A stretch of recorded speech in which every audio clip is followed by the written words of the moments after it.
This is the MTPredictor weekly market update for September 14th. Alright, so let's go around. I'm using the add-ons for NinjaTrader 7 here. Let's start with the NQ because where we left off last week was our 5-wave pattern here. We were heading through the minimum wave 5 target here to the typical wave 5. We've got strength on the STF here. We did have sellers overcoming buyers on Friday. I think we've got the big landscape ahead here is we've got a Fed meeting with an interest rate announcement on Wednesday. Starts at 2 o'clock Eastern on Wednesday, and then we're also heading into an options expiration, and it's a quadruple witching options expiration. So the tendency is with options expirations, about 70% of the time you do get a rally into that options expiration Friday, but it is a quad witching, and it's just after a Fed announcement. So the Fed announcement, these are getting to be a little bigger each time. So we do have strength on this STF, so any correction that we do get in the NQ, it may be shallow, maybe compared to the other markets, we'll say. And then the upside target here, the minimum, the typical wave 5 target here coming in around 41, just shy of 4170, we'll call it. We are on the December contracts now, by the way. All right, let's take a look at the S&P here. This is the daily chart of the S&P, and of course here's where we had our sell signal there, and the reason that was a valid signal, even though the larger degree trend is obviously up here, is because we had a trend termination pattern, and that's our 5-wave pattern up here, which we anticipate a correction back to this level of wave 4 DP, and then once that level was achieved, the market rallied here. Now we're in larger degree, or a daily resistance level, decision point resistance level, if I can get this on here, and you can see that's exactly where the market is turned. Now again, Fed week, we could easily see, you see this, there's some gaps here, there's room to move to the downside, down to this 1940 to 1960 level here. We'll say, we'll call it, let's see, we'll split the difference there, call it 1950. Alright, so we've got room to move, fill some of the gaps back here.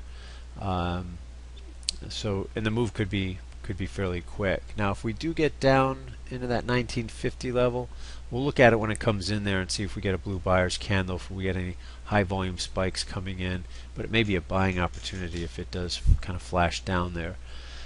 Might be get oversold a little quick, but we'll see as we get closer to and through Wednesday. And then as far as stocks, let's finally look at the Dow here, weekly chart, and we can see the weekly pattern here. We've come right into the minimum wave 5 target, so again a potential correction. We could see back to the wave 4 DP here. That would come in right around 16,100, and then of course to the upside, your next target's going to be that typical wave 5. So if we see, if the Dow and these stocks rally, we'll see the NQ probably in typical wave 5 along with the Dow in that nice daily pattern there. Alright, let's look at some other stuff. Let's kind of pick up where we left off here with the dollar index. The dollar index continued. This is the weekly chart here. You can see the holy grail pattern here, the larger degree support, the initial rally into wave 1, the corrective wave 2 here, and into wave 3. I remember last week we projected wave 4. We've already got that out there. So we're just close, very close to retesting this major resistance level that the dollar has not been able to get through. Okay, you can see it's been a couple of years of tests, and it has not been able to get through that level. So the dollar is extended here, though we do have strength on the STF here, meaning there may be more upside ahead. And it is, a bit extended here. So if we do get a little more upside, I think we're really going to be extended. We'll see what happens with the Fed announcement. It could be a game changer. If we end up taking this level out, remember we said it's going to be a big deal. If they take this level out, which they have not been able to do over the last few years, and then we've got our next targets up there, 85, and then the monthly decision point there around 86.20. On the other hand, we've got our level we could see our correction back to.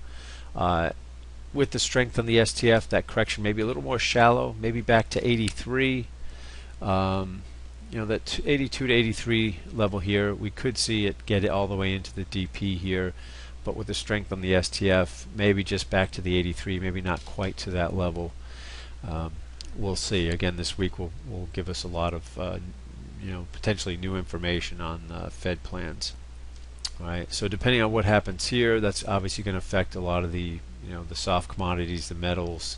We can look at let's look at oil here for a second.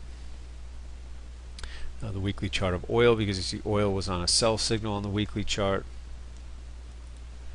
It ran into the decision point support here off the B swing, the wave B swing here, and you see we did have some high volume spike there, so we did have some buyers stepping in. We might anticipate getting some more rally off of this level. Again, we'll see what happens this week.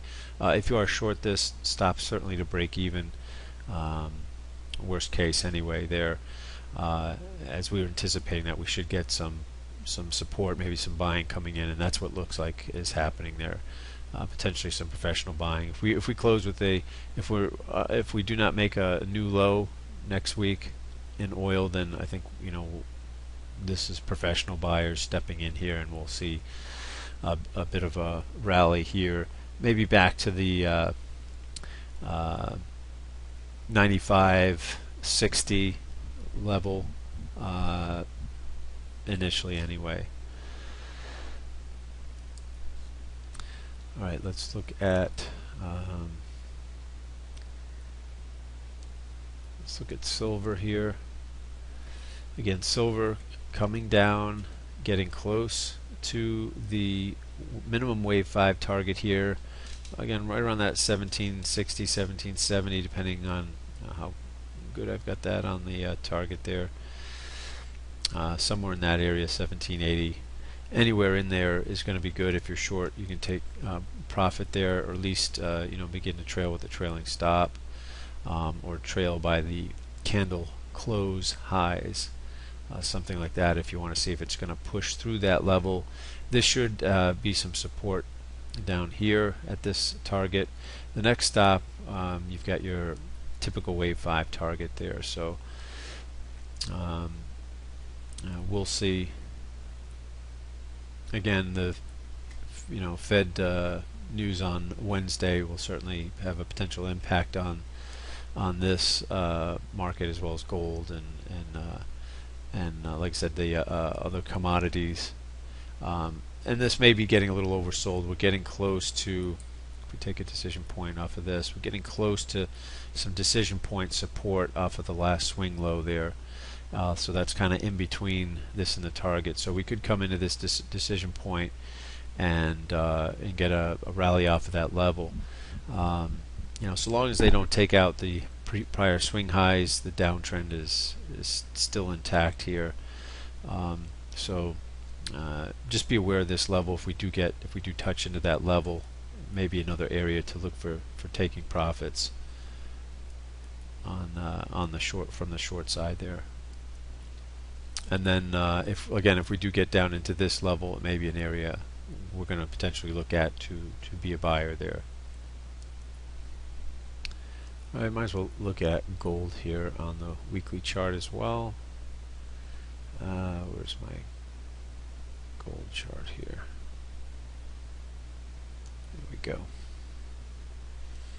So again, the TS2, that was a standard sell signal on the weekly chart in gold. That was the ABC correction you can see here in wave 4. Here was the wave 5 target. Gold, again, we'll look at this last swing, take a decision point off of this, because gold has reached just about touching that top of the decision point support. So we could see some buying. Again, this is going to be a big week. If we get a close below this level, then chances are we're going to get a run at that wave, minimum wave 5 target there. But this is also a point where we could see a rally there, so we'll have to see. We get a high volume spike that as we broke this prior swing low on high volume here on this gray candle. That's a neutral candle, so we'll have to see how they close this week. If we get a blue buyer's candle, if they're really not able to make a new low there, or that low comes right in the DP there, and we close with a blue buyer's candle, then we might anticipate a rally. Potentially, if that high gets broken, that blue buyer's candle, if it forms, if they take out the high on another week, then we may see a rally again at this point. Right, I'll wrap it up here with the bonds. Let's look for the 30-year. So we had our 5-wave pattern up on the weekly chart of the bonds. All right, here's the target to the DP out for the wave 4, which is typically, that's where you see the correction. Again, if you want to put a little risk reward to it, there's a first red seller's candle there in the wave 5 target. About 2.5 times the initial risk to the target there. But we do have strength on the STF, though it's starting to come off. But we'll have to see again. Bonds obviously is going to be affected this week with the Fed announcement. It's just starting to get maybe a little oversold. This came down maybe a little quicker than might have anticipated.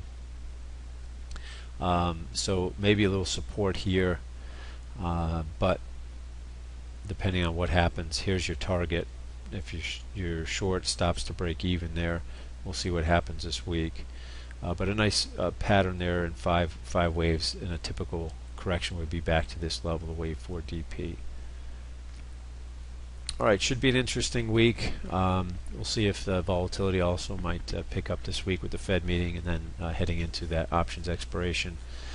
Should be an interesting week. So enjoy, have a great trading week, and we'll see you back on next